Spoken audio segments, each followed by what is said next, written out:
자, 첫 시간 53장 교회의 계속적인 의식 성만찬입니다. 그러니까 우리가 지난번에 뒷시간에서 세례식을 했고 이제 이 시간에는 성찬식, 성만찬에 대한 내용입니다.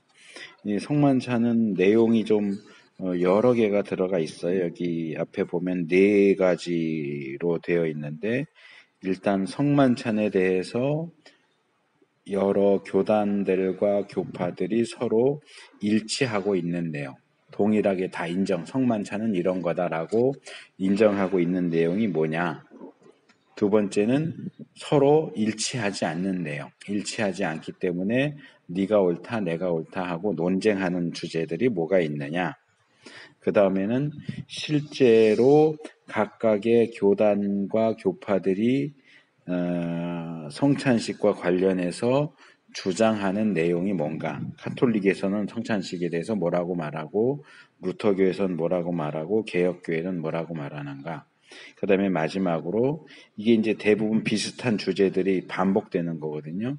그러다 보니까 이제 이런 논쟁되는 부분, 교단마다 다르게 얘기하는 내용들을 우리가 어떤 식으로 이해하고 정리해야 할까 하는 것이 이제 마지막 부분입니다. 자, 그래서 일단 일치되는 주제들. 근데 이제 이게 이렇게 항목만 보면 굉장히 많은 것 같은데 실제로 책에 들어가 보면 각각의 항목들이 그렇게 길게 되어 있지는 않아요. 그래서 그 내용들을 잘 이제 보면은 좋겠고요.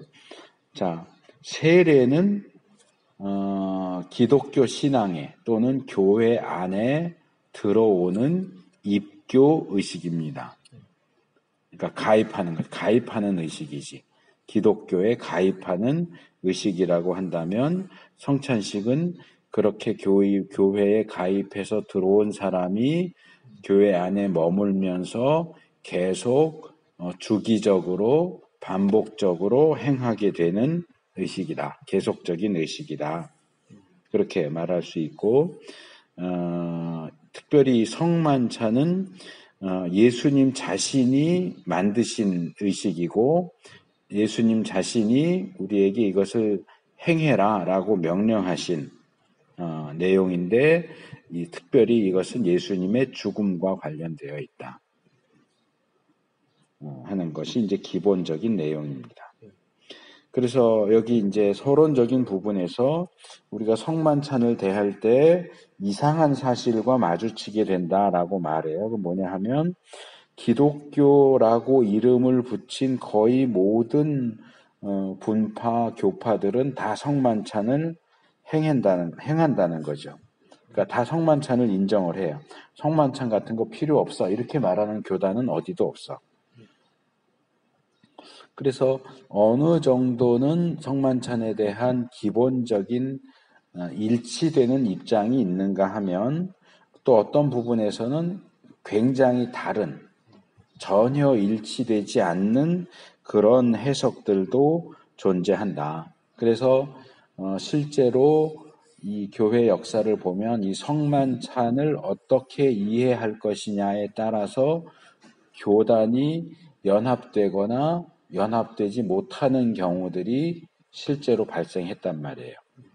그러다 보니까 이제 어느 교단이냐에 따라 성만찬을 어떻게 이해하느냐 하는 부분에 대한 기본 입장의 차이가 있다. 그래서 이 성만찬은 모든 교단이 다 행한다는 측면에서는 어떤 모든 교파와 분파와 기독교 속에 있는 모든 그런 집단들을 연합시켜주는 요소가 되면서도 오히려 그것 때문에 그런 집단들이 서로 분리되는 이유로도 작용을 한다. 연합도 시켜주지만 분리도 시킨다 하는 그 어떤 이율 배반적인 그런 특징을 가진다 하는 겁니다.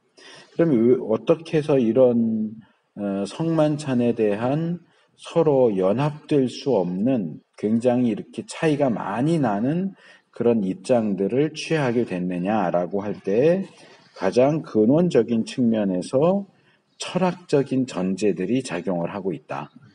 그러니까 어떤 철학, 어떤 사상을 가지고 그러니까 지난번에 내가 한번 그 칭의에 대한 설명을 하면서 그 얘기를 한 적이 있어요. 형광등은 흰색이지만 셀로판지를 빨간색을 대고 보면 빨갛게 보이고 파란색을 놓고 보면 파랗게 보인다. 그 얘기를 했었는데 이 성만찬도 마찬가지. 성만찬 자체가 여러 종류가 있는 게 아니고 성만찬은 그냥 하나일 뿐인데 그것을 어떤 철학적인 전제를 가지고 보느냐. 그러니까 여기서는 철학적인 전제가 셀로판지가 되는 거지. 어떤 철학적인 전제를 셀로판지로 삼아서 보느냐에 따라 성만찬은 빨간 것이 되기도 하고 파란 것이 되기도 하고 그 빨간 것을 지나치게 강조하는 입장에서는 그걸 파란색이라고 말하는 사람들과 같이 연합할 수가 없는 거지. 어떻게 성만찬은 빨간색인데 파란색이라고 그럴 수 있어? 말도 안 돼. 이렇게 되는 거죠. 그래서 그런 철학적인 전제들이 오늘날에는 그렇게 강력한 것으로 영향력을 행사하고 있지는 않지만 그것이 이 문제와 관련해서는 여전히 어떤 힘을 발휘하고 있기 때문에 이 부분에 대해서 어떤 생각을 일치시키고 연합하는 데 있어서 여전히 어려움이 많다 하는 겁니다. 그래서 먼저 첫 번째로는 성만찬과 관련해서 모든 교파와 분파들이 동일하게 인정하고 있는 부분은 뭔가 하는 걸 먼저 살펴봐요. 그 중에 첫 번째가 예수 그리스도가 성찬식을 제정하셨다. 그러니까 성찬식은 누군가 사도 누가 만든 게 아니고 또는 교회 역사 속에서 만들어진 게 아니고 예수님 자신이 만드신 예식이다 하는 건 다 인정을 해요. 물론 성경을 비평적으로 보는 사람들 가운데는 그 부분도 아닐 수 있다라는 입장을 취하는 사람들이 있어요. 여기 이제 나오지만 파울루스라는 학자나 스트라우스, 데이비스 이런 이제 비평주의 학자들은 복음서에 분명히 예수님이 성찬식을 처음으로 거행하셨고 그것을 행하라고 말씀을 하시는데 이 기록이 사실이 아닐 수도 있다라는 주장을 하는 거예요. 그러니까 뭐든지 의심해 이 사람들은. 그러니까 성경에 기록됐으니까 아 그렇구나 아멘 이렇게 하지 않고 이게 정말 사실일까? 예수님이 처녀에게서 태어났다고 하는데 그게 정말 사실일까? 죽었는데 다시 부활했다 그러는데 그게 사실일까? 무리를 걸었다고 그러는데 그게 사실일까? 심지어는 예수님이 성만찬을 제정하셨다고는 하는데 그게 정말 사실일까? 계속 이제 의심하고 의문을 던지는 거죠. 그렇지만 여기 그 제정하심 둘째 단락 보면 그러나 대부분은 성만찬의 제정이 예수 자신에게로 거슬러 올라간다는데 동의한다. 그래서 공관복음에도 이 부분, 최후의 만찬 부분을 동일하게 다 기록을 하고 있어요. 마태복음 26장, 마가복음 14장, 누가복음 22장. 물론 세세하게 들어가면 복음서마다 조금씩 차이가 나지만 기본적으로 동일하게 얘기하는 건 뭐냐? 예수님이 성만찬이라고 할 수 있는 것을 최초로 시행하셨고 하셨다 하는 것. 그리고 바울이 고린도전서 11장에서도 성만찬과 관련해서 이것에 대한 가르침을 내가 넘겨받았고 그것을 너희에게 넘겨준다.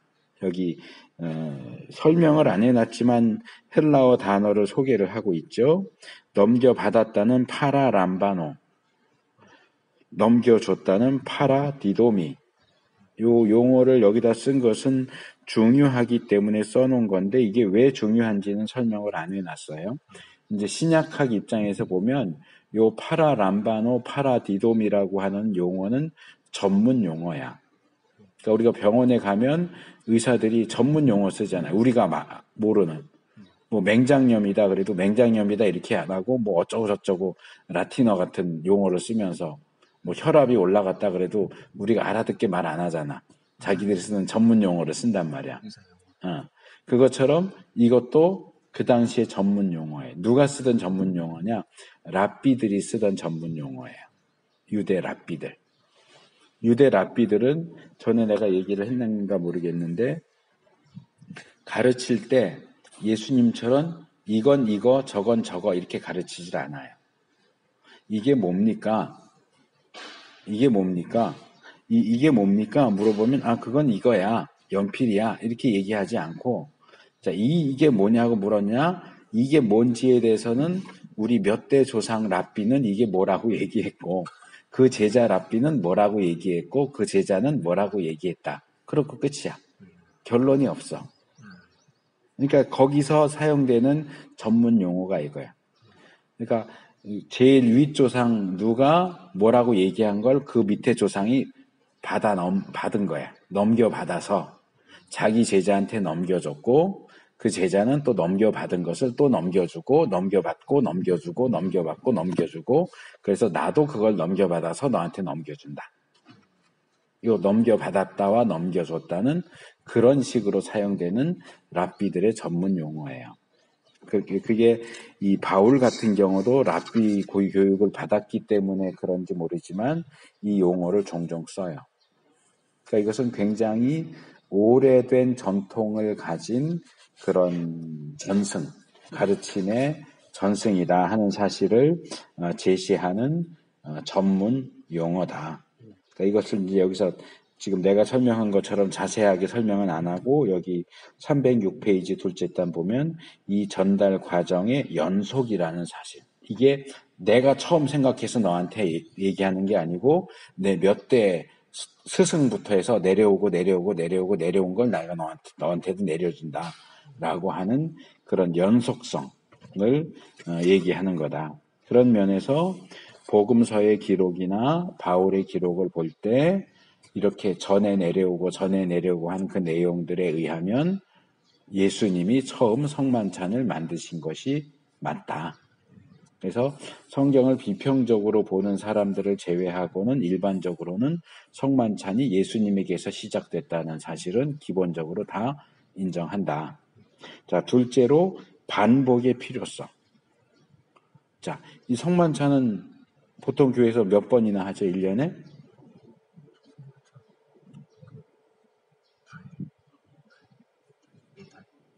교회마다 좀 다르기는 한데 지금 형제가 다니는 교회는 매달 해요? 이전에는 매달 했는데 그게 이제 그 이재철 목사님이 이제 사역하실 때는 너무 이렇게 사람들이 구름처럼 많이 올려가지고 숫자가 늘어나니까 그것도 이제 차를 이제 주차장까지 다 완비를 했는데 너무 주변 그 사람들이 주차를 마음대로 한다는 이유로 그냥 그거를 딱 줄여버렸어요. 몇 번 했어요, 그래서? 1년에 한 3-4번 정도. 보통 우리 장로교회에서는 법으로 정해진 건 아닌데 보통 1년에 4번 정도를 합니다. 보통 4번 정도를 하거나 아니면 2번 정도. 부활절 때 1번, 성탄절 때 1번. 이렇게 2번 하기도 하고 4번 하기도 하고 성만찬이 중요하다고 생각하는 분들은 저도 이제 요즘엔 잘 못하고 있지만 예전에 이제 할 때는 매달 했어요. 매월 첫째 주일을 성찬식을 했어요. 그래서 매달 하는 것. 그러니까 이게 다 장단점이 있어요. 뒤에 가면은 성찬식은 몇 번이나 해야 되느냐 하는 얘기도 뒤에 주제가 나오는데 이제 미리 좀 얘기를 하면 우리 장로교의 원조라고 할 수 있는 칼빈의 개인적인 입장은 매달 하는 것이 좋다라는 것이 칼빈의 입장이었는데 이 제네바 교회의 어떤 중진들이라고 해야 될까? 제네바 교회는 제네바라는 도시가 뭐라 그럴까?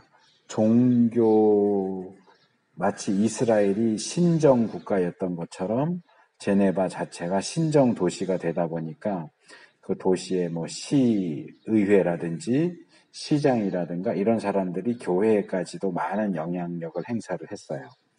그래서 칼빈이 처음 제네바 갔을 때는 쫓겨나기로 했어.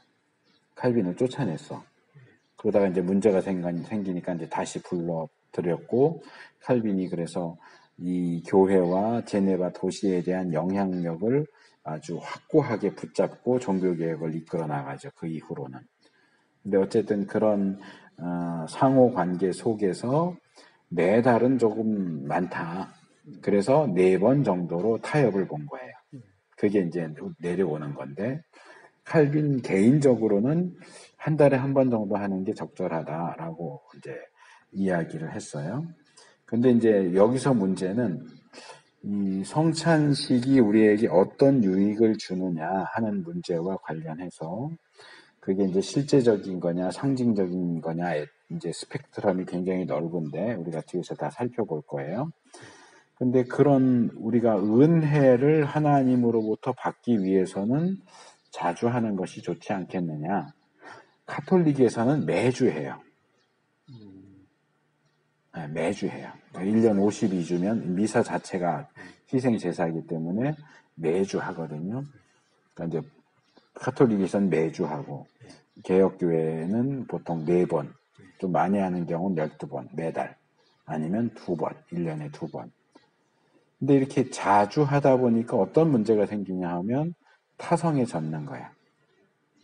그러니까 성찬식의 귀중함을 놓쳐버려. 그러다 보니까 이 귀중함을 알게 하기 위해서 오히려 좀 줄여야 되지 않겠느냐. 이런 입장을 취하는 사람도 있고 반대로 이렇게 1년에 2번에서 4번 정도 하면 너무 적다.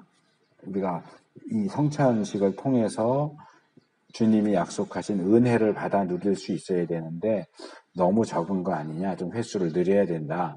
이제 이런 입장들이 서로 이제 뭐 대립까지는 아니지만 이런저런 이야기들이 오고 가고는 있어요.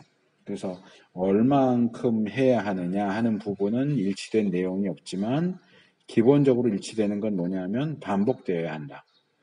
뭐 1년에 한 번, 10년에 한 번 이게 아니고 그리스도인이 신자로서의 삶을 살아가는 동안 그게 1년에 2번일 수도 있고 4번일 수도 있고 12번일 수도 있지만 어쨌든 반복적으로 계속 행해져야 한다 하는 부분에 있어서는 기본적인 동의가 있다고 하는 거죠. 근데 이제 여기 이 부분도 아까 잠깐 얘기한 것처럼 비평적인 입장에서는 이 반복하라는 명령이 원래 예수님이 내리신 명령이 아니다라고 주장하는 사람들도 있어요. 왜냐하면 마태복음과 마가복음에는 이 예수님의 최후의 만찬에 대한 기록을 하면서 이것을 행하라는 명령이 빠져 있어요. 누가복음에만 들어가 있어요.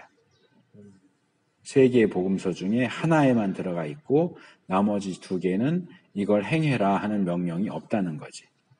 그러니까 이거는 원래 행하라는 명령이 없는 건데 누가가 여기다 자기가 집어넣은 거 아니냐. 이렇게 주장을 하는 사람들이 있죠. 그래서 이제 이 부분에 대한 논쟁을 조금 여기 적어놨는데 마태복음과 마가복음에 그 명령이 빠져 있다고 해서 그 명령이 가짜다라는 증거가 되느냐. 명령이 되었는데 기록을 안 했을 수도 있는 건데 기록이 안 돼 있다고 해서 안 했다라고 꼭 말해야 되느냐. 그리고 누가 혼자만 기록을 했다고 해도 누가복음의 저자인 누가도 역시 성령의 영감으로 누가복음을 적었을 텐데 그게 가짜 이야기가 들어갈 수 있느냐는 거지. 이것을 행하여 나를 기념하라는 명령도 역시 성령의 영감 아래서 기록됐다고 본다면 예수님이 그 명령을 하신 것으로 보아야 하지 않겠느냐. 그 다음에 바울 역시도 고린도전서 11장에서는 이 행하라는 명령이 주어졌다라는 쪽으로 이야기를 하고 있다. 그래서 초대 교회에서부터 신자들은 이 성찬식을 반복적으로 행해 왔던 것으로 보인다. 그래서 이제 여기 307페이지 넘어오면 중간쯤에 바울이 이렇게 성찬식에 대해서 자세한 내용들을 쓰고 있고 그 내용들이 일반적으로 교회에 널리 퍼져 있었을 텐데 마태와 마가복음의 기록자들이 자기의 복음서에 이것을 행하여 기념하라라는 내용을 쓰지 않은 것은 왜 그럴까? 또는 마태 같은 경우는 그 자리에 있었단 말이에요. 근데 예수님이 그것을 행하여 기념하라라고 하는 말씀을 하신 적이 없다고 쳐. 없다면 바울은 지금 거짓말을 하는 거란 말이에요. 그러면 바울의 편지들보다 늦게 쓰여진 마태복음에서 마태가 어디 편지에서 바울이 성찬식을 계속 행하라고 예수님이 명령하셨다고 썼는데 그거 거짓말이야. 내가 그 자리에 있었는데 예수님이 그런 말씀 하신 적 없어 하고 반박할 수도 있었을 텐데 거기에 대한 전혀 언급이 없다는 것이. 그건 오히려 바울의 그 가르침을 묵인하고 넘어가는. 왜냐하면 그것이 사실이기 때문에. 사실이기 때문에 거기에 대해서 딴지를 걸지 않고 자기도 구태여 그걸 적을 필요성도 느끼지 않는. 왜냐하면 이미 그런 반복적으로 행해야지라는 내용들이 교회 안에 있고 실제로 그렇게 반복적으로 행해지고 있으니까 이 내용을 굳이 내가 또 쓸 필요가 있을까? 이렇게 또 우리가 생각해 볼 수 있다는 거죠. 그래서 이런 어떤 논쟁들이 나올 때는 어떤 주장들이 어디에 근거해서 나오는가 하는 게 중요해요. 어떤 주장이 나오느냐도 중요하지만 그 주장이 어디에 근거해 있느냐가 중요하고 그 다음에 이런 주장들을 어떻게 반박하는가도 잘 봐야 돼요. 그러니까 이렇게 주장할 땐 어떻게 반대가 될 수 있고 특별히 그런 부분에 있어 그 잘못된 주장이 근거하고 있는 잘못된 생각, 잘못된 전제를 공격하는 것이 굉장히 중요하다. 이것은 어떤 논리적인 측면에서 알고 있을 필요가 있는 부분입니다. 그 다음에 세 번째로는 선포의 형태 이렇게 했는데 이 선포의 형태라고 하는 것은 여기 고린도전서 10장 26절에 너희가 이 떡을 먹으며 이 잔을 마실 때마다 주의 죽으심을 오실 때까지 전하는 것이다. 그러니까 성찬은 기본적으로 뭐냐? 성찬식을 통해서 뭐가 이루어져야 하느냐? 전하는 것이 주님의 죽으심을 전하는 일이 행해져야 한다. 그런 의미에서 성찬식은 전하는 것, 곧 선포다. 예수님의 죽으심을 선포하는 행위다. 대부분 성찬식을 생각할 때는 선포라는 생각을 잘 못해요. 그냥 예수님의 살과 피를 받아서 먹고 마시고 은혜를 받는다라고만 생각을 하지. 근데 이게 교회 안에서 또는 교회 바깥을 향해서 성찬식을 계속해서 행하는 걸 통해서 예수님이 우리를 위해서 죽으셨다. 예수님이 우리를 위해서 살이 찢기시고 피를 흘리셨다라는 사실이 성찬식이 행해질 때마다 선포된다는 거죠. 그래서 이 부분도 대부분의 교회들이 기본적으로 인정하는 내용이기도 하다 하는 겁니다. 그래서 이 선포되는 내용과 관련해서 몇 가지를 얘기했는데 첫째, 주님의 죽으심을 선포한다. 또 둘째 308페이지 넘어가면 그 첫째 단 밑에서 세 번째 줄 보면 두 개가 있어요. 앞쪽에 중대한 교제의 상징이다. 그러니까 우리가 하나의 떡을 같이 떼어 먹는다라고 하는 부분을 강조하면 모든 예수 믿는 사람들은 하나다 하는 사실을 선포하는 거고 그 다음에 장래의 사실, 예수님의 재림, 오실 때까지 전한다 그랬으니까 주님 오실 때까지라고 하는 부분에 대해서도 역시 선포가 이루어진다. 그래서 성찬식을 통해서 선포되어지는 내용은 첫째, 예수님의 죽으심에 대한 선포, 그리스도인의 하나됨, 교제에 대한 선포, 예수님의 재림에 대한 선포. 이런 세 가지 내용이 다 들어가 있다. 물론 성찬식을 행할 때 어디에 강조를 두느냐에 따라서 조금씩 이야기가 달라질 수는 있겠지만 성경 전체를 놓고 볼 때는 성찬식은 이 세 가지를 선포하는 행위다라고 볼 수 있습니다. 그 다음에가 참여자에 대한 영적인 유익 그랬습니다. 이 성찬은 그냥 단순히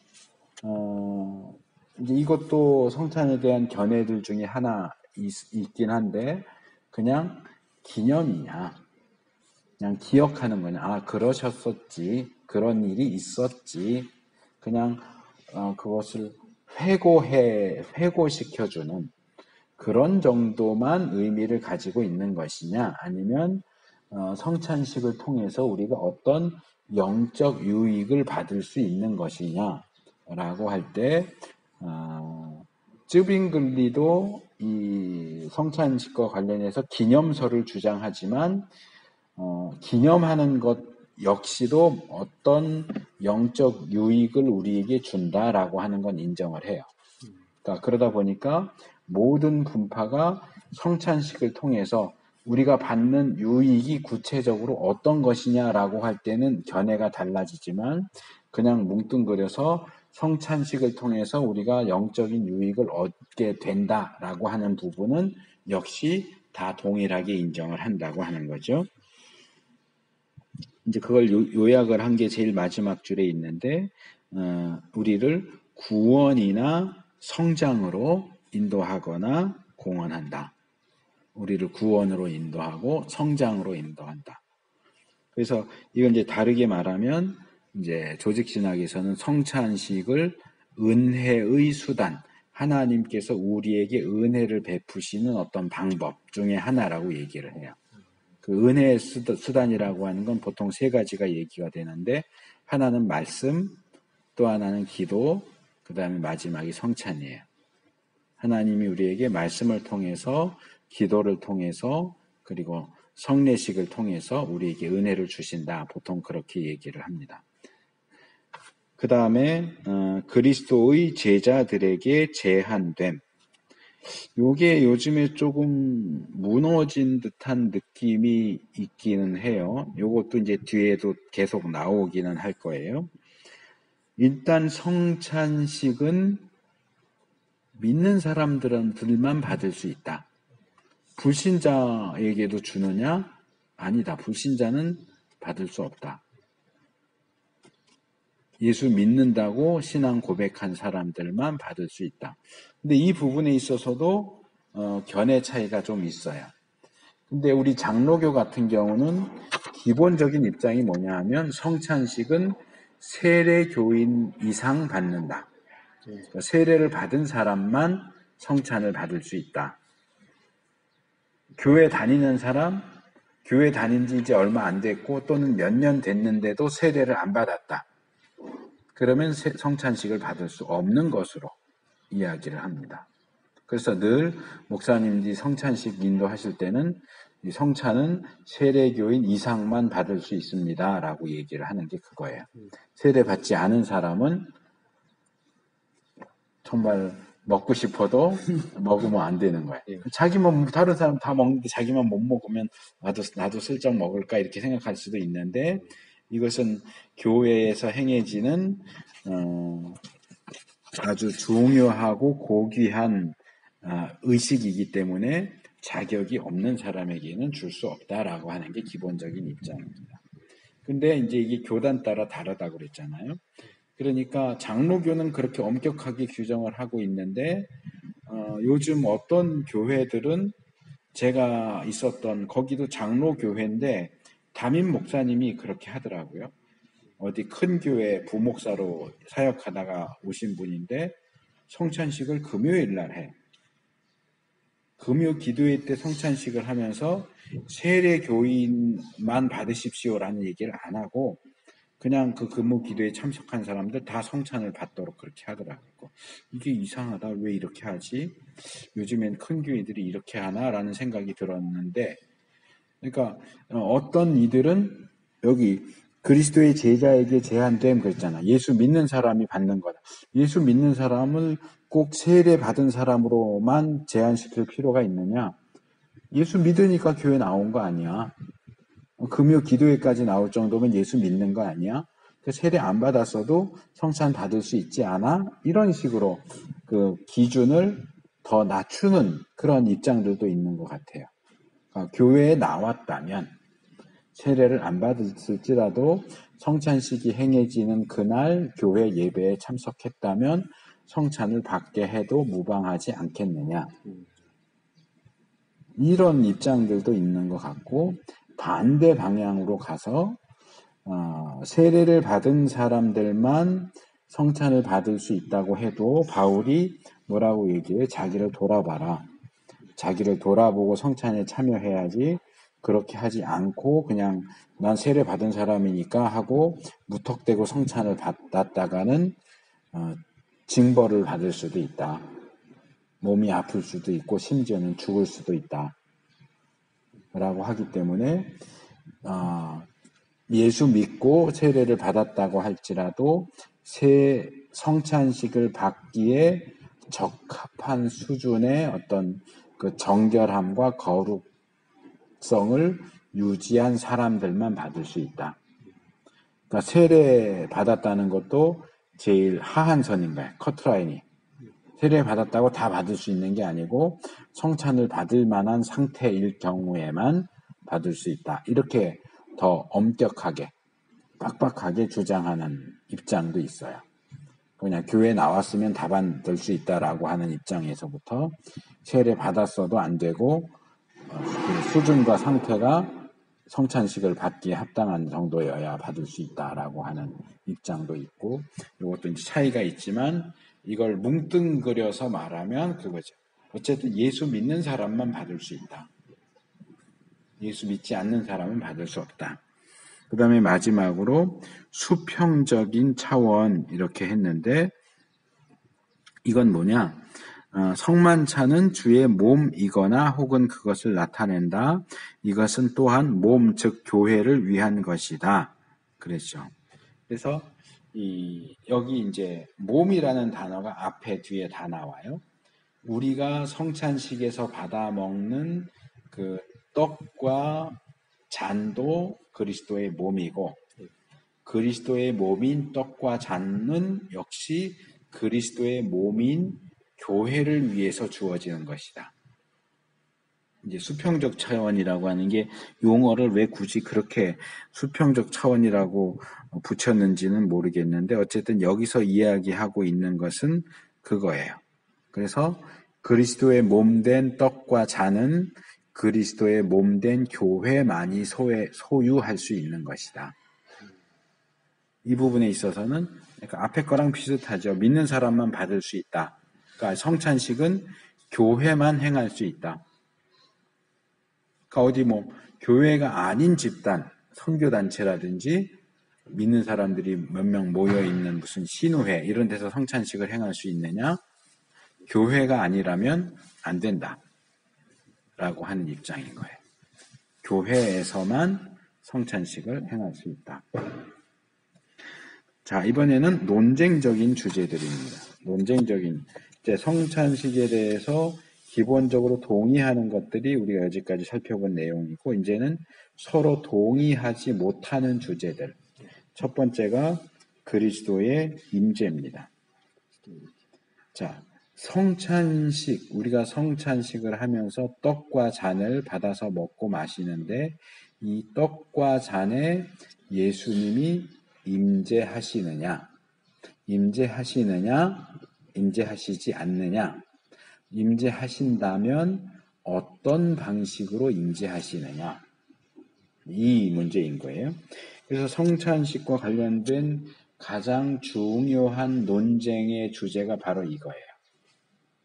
자, 여기에 대해서 여러 가지 종류의 답변이 주어지는데, 첫째, 떡과 포도즙 또는 포도주는 그리스도의 육체적인 몸과 피이다.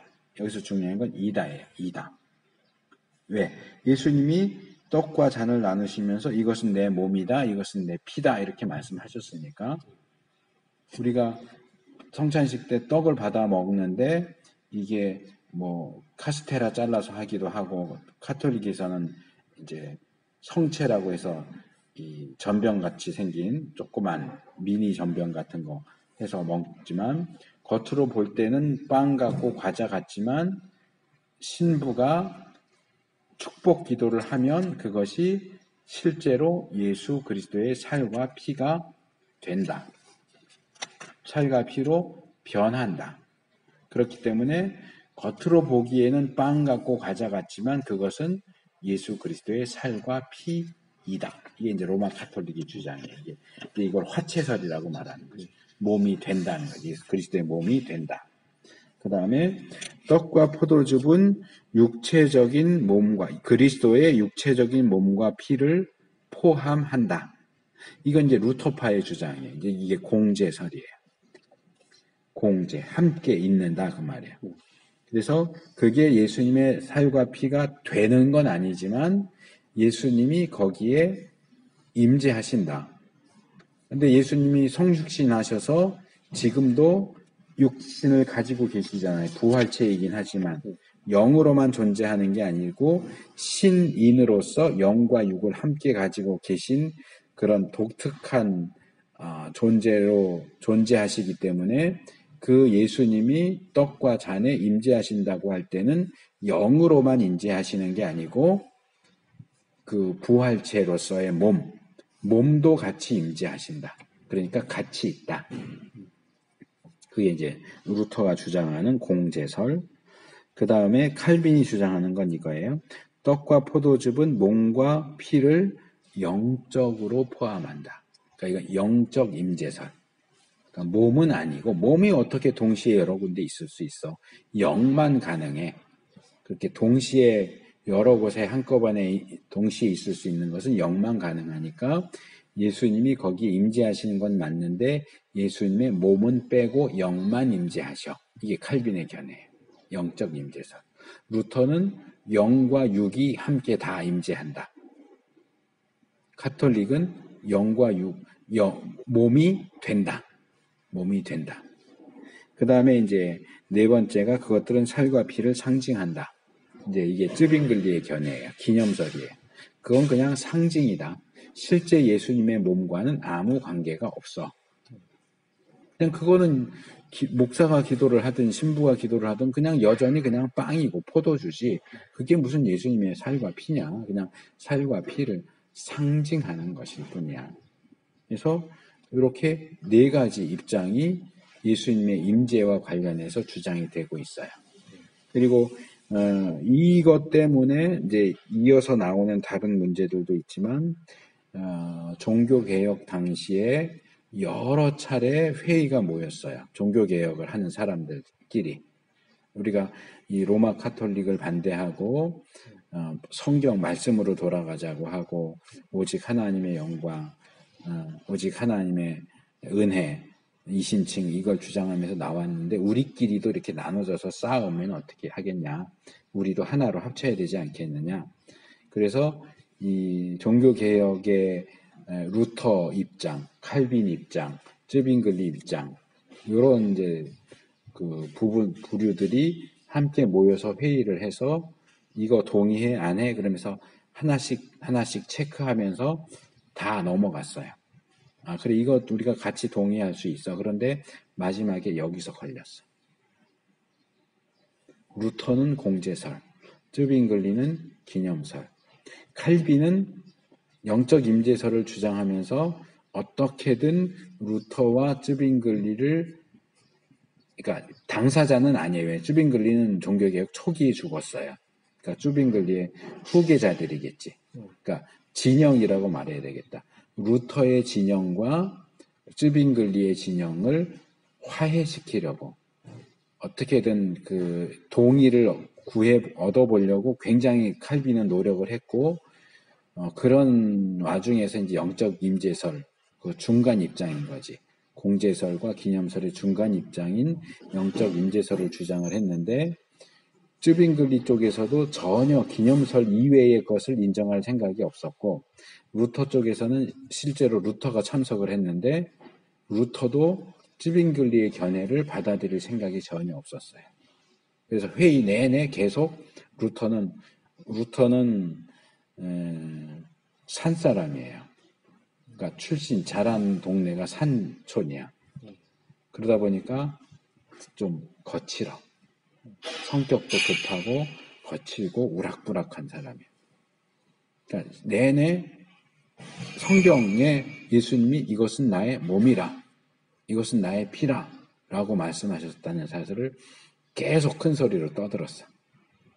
이게 어떻게 기념이냐, 상징이냐? 예수님이 이것은 나의 몸이니라 라고 말씀하셨는데, 그럼 몸인 거지. 이게 왜 상징이냐? 몸이니라, 몸이니라, 이게 계속 반복해서 얘기했대요. 그래서 결국 이 문제에서 합의를 끌어내지 못해서 종교개혁의 몇 부류들 나눠져 있던 것이 하나가 되지 못했어. 바로 이 성찬식의 문제 때문에. 네, 그것 때문에 하나가 못 됐어. 그러니까 특별히 루터에게 있어서, 그리고 쯔빙글리에게 있어서 이 견해가 굉장히 중요하다고 본 거죠. 그러니까 절대로 다른 사람의 주장을 받아들일 수가 없다고 본 거예요. 그 다음 문제는 의식의 유효성입니다. 그러니까 우리가 영적 유익을 얻을 수 있다 그랬잖아요.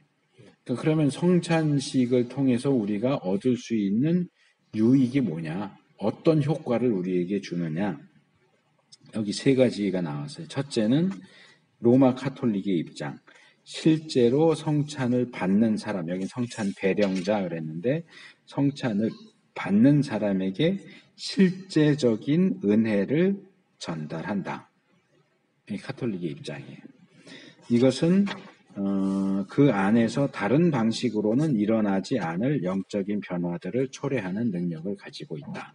내가 아까 앞에서 은혜의 방편, 은혜의 수단 하면서 세 가지 얘기했잖아요. 말씀과 기도와 성찬. 근데 이것은 우리 장로교의 입장이에요. 그러니까 장로교의 입장에서는 우리가 말씀을 통해서 받는 은혜, 기도 가운데서 받는 은혜, 성찬을 통해서 받는 은혜가 그렇게 서로 다르지 않다고 보는 거예요. 말씀을 통해서 받는 은혜나 성찬을 통해서 받는 은혜나 비슷하다. 특별히 다를 건 없다라고 하는 게 우리 입장인데, 카톨릭 입장에서는 그렇지가 않아. 말씀을 통해서 받는 은혜와 성찬을 통해서 받는 은혜는 달라. 전혀 달라. 성찬을 통해서 받는 은혜는 성찬을 통해서만 받을 수 있어. 다른 무엇으로도 성찬이 주는 은혜를 받을 수가 없어. 아주 독특한 성찬식을 참여해서 받을 수 있는 그것만의 독특한 유익이 있고, 그 유익은 실제적인 것이다. 그래서 우리가 앞에서 구원론 다룰 때도 이 성례주의자들의 견해에서 살펴봤는데, 성찬을 받아야 구원을 받아. 성찬을 받지 않으면 구원을 받을 수가 없다고 보는 거예요. 그러니까 구원이라고 할 때도 성찬식은 실제로 그것을 받는 사람에게 구원이라는 유익을 줘. 그러니까 성찬을 안 받으면 구원도 받을 수가 없어. 이게 이제 로마 카톨릭의 입장이에요. 두 번째 입장은 이게 이제 개혁주의 칼빈의 입장인데, 성만찬이 참여자들을 살아계신 그리스도와의 교제로 인도하는 데 이바지한다. 그러니까 성찬을 받으면서 우리가 예수님께로 더 가까이 갈 수 있도록 해준다. 그러니까 이런 거죠. 우리 속담 중에 있잖아. 소를 물가로 끌어갈 수는 있는데 물을 마시게 할 수는 없다. 지가 마시고 싶어야 마시지. 그러니까 그 예를 들어서 말하자면 카톨릭에서 말하는 성찬식은 뭐냐? 그 성찬은 물이야. 물을 마시게 해주는 거야. 실제 물과 같아. 그래서 성찬을 받으면 물을 마시는 것과 마찬가지가 되는 거야. 이 두 번째 견해는 뭐냐? 우리를 물가로 데려다 줘. 물을 주는 게 아니고 물가로 데려다 줘. 그렇지만 성찬을 받는다고 해서 물을 마시는 것이 되느냐? 그렇지는 않아. 그냥 주님이 주시는 은혜를 받기에 유리한. 지금 갔는데 엄마가 수술할 거라고 그러거든요. 어쩜 오늘 못 올.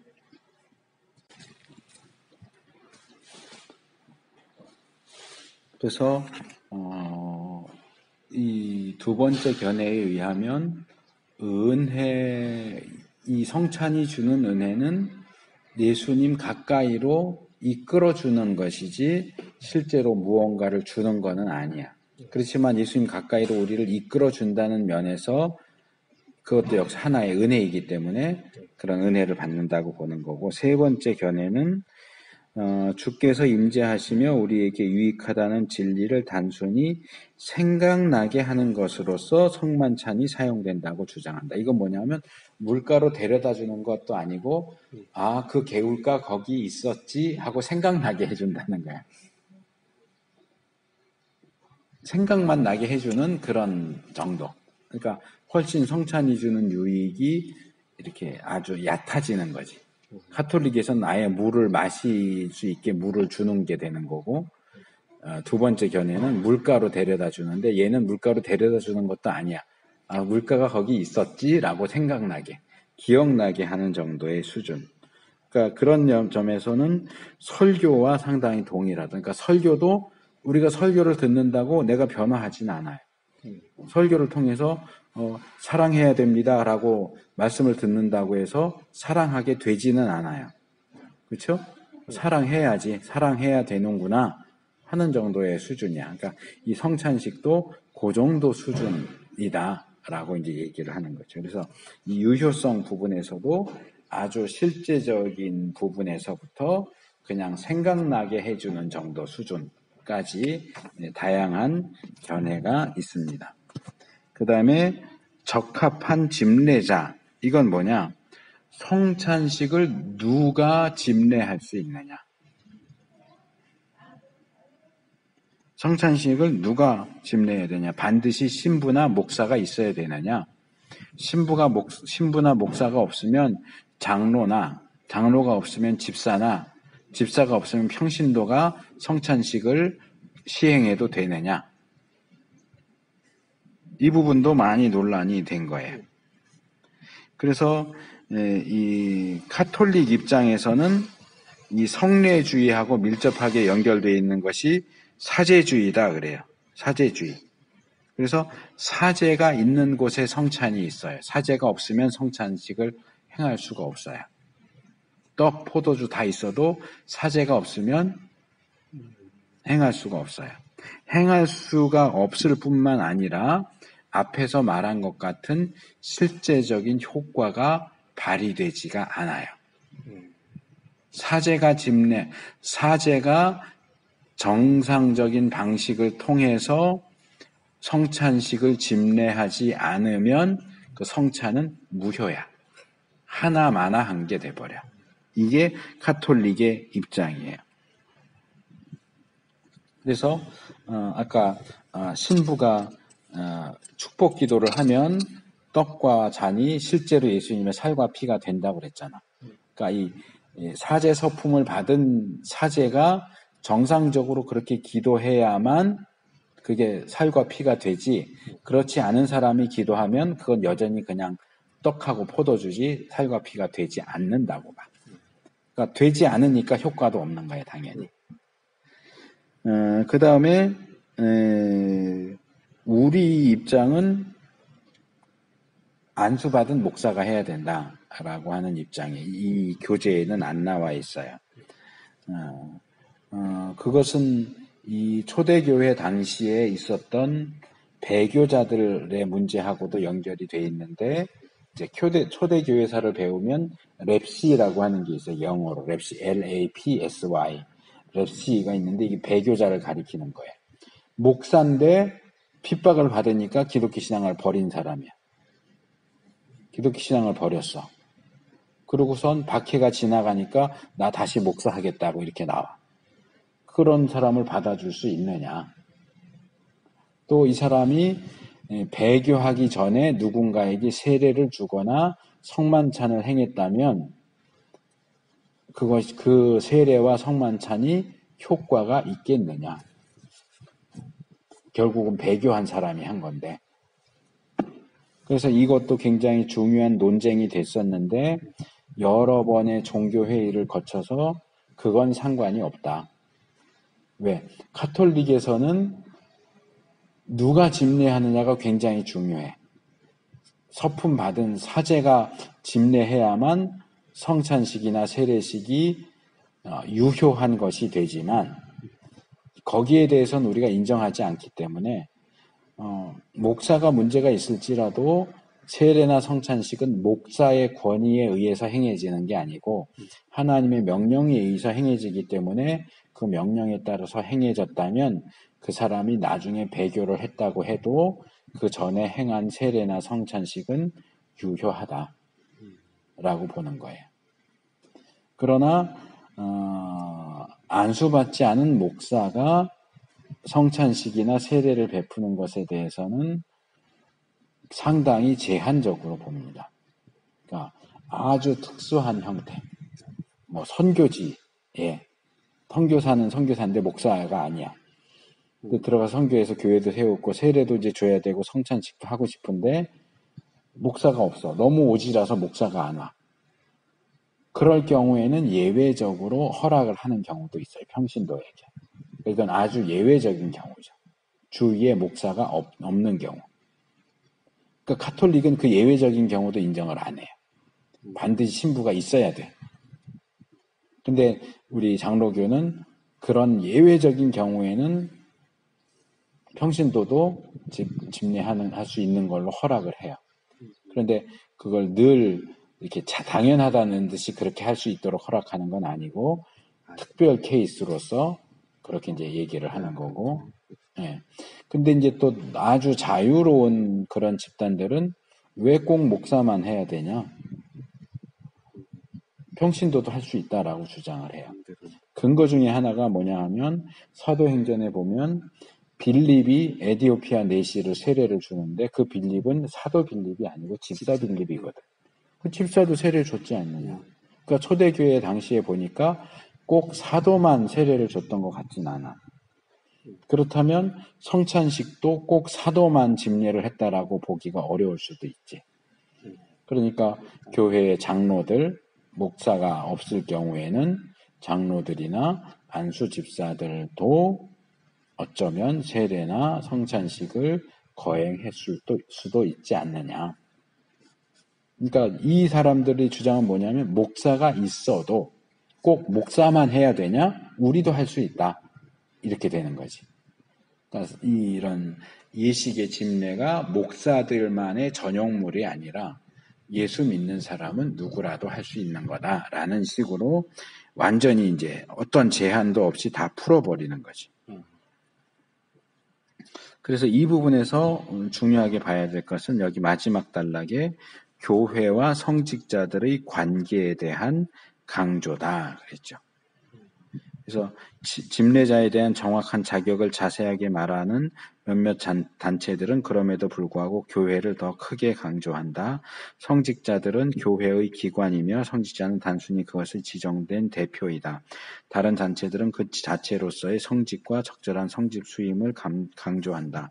그들의 견해에 의하면 성직자는 실제로 성만찬이 성취하는 것을 초래하는 능력을 소유하고 있다. 그래서 교회와 목사 또는 신부의 관계를 어떻게 보느냐에 따라서 누가 집례할 수 있느냐에 대한 결론이 달라진다고 하는 거예요.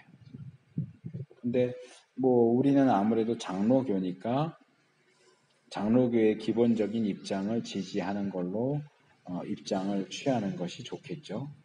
그러니까 목사가 아니면 성례식이 의미가 없어, 유효하지 않아 이렇게까지 말할 것도 없고 목사가 아니라도 아무라도 세례 성찬식 집례할 수 있어 이것도 우리가 받아들일 수는 없고 목사가 없는 특별한 상황에서는 뭐 가능할지 모르겠지만 목사가 버젓이 있는데 집사가 내가 성찬식 집례하겠어 이러고 나오면 안 된다는 거죠. 목사가 있는데 장로들이 자기들끼리 우리가 성찬식 집례할 테니까 목사 당신은 보고만 있어 이렇게 하면 안 된다는 거지. 그러면 교회의 질서가 무너져 버려요. 네. 그 다음에 적절한 배령자들 이건 뭐냐 하면 누가 성찬을 받을 수 있느냐. 일단 기본적으로는 예수 믿는 사람 이렇게 했지만 구체적으로 들어가면 견해가 여럿으로 나눠지죠. 여기 5개 정도가 나오는데 그 첫째 단락에 5개 정도가 나와요. 첫째, 그리스도인이어야 한다. 그리스도인이면 받을 수 있다.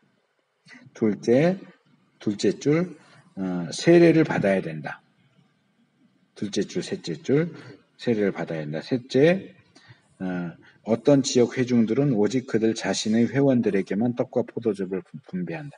자기 교인들만. 다른 교회 다니는 사람인데 뭐 여행으로 왔다거나 그래서 이번 주에는 이 교회에 참석을 했다. 그 사람은 다른 교회에서 세례도 받았고 직분도 받았어도 우리 교인이 아니면 성찬 받지 마시오 이렇게 한다는 얘기야. 우리 교인만 받는다. 그 다음에 넷째, 최소 한도의 연령을 명시하는 몇 살 이상 받으시오. 그러니까 세례를 받았어도 예를 들어서 유아 세례 받았으면 성찬 못 받게. 우리 장로교도 마찬가지예요. 유아 세례는 세례를 받았다고 해도 성찬식 받을 수 없어요. 입교를 통해서 그러니까 중학교 한 2학년이나 3학년쯤 연령쯤 되면 입교 의식을 한단 말이에요.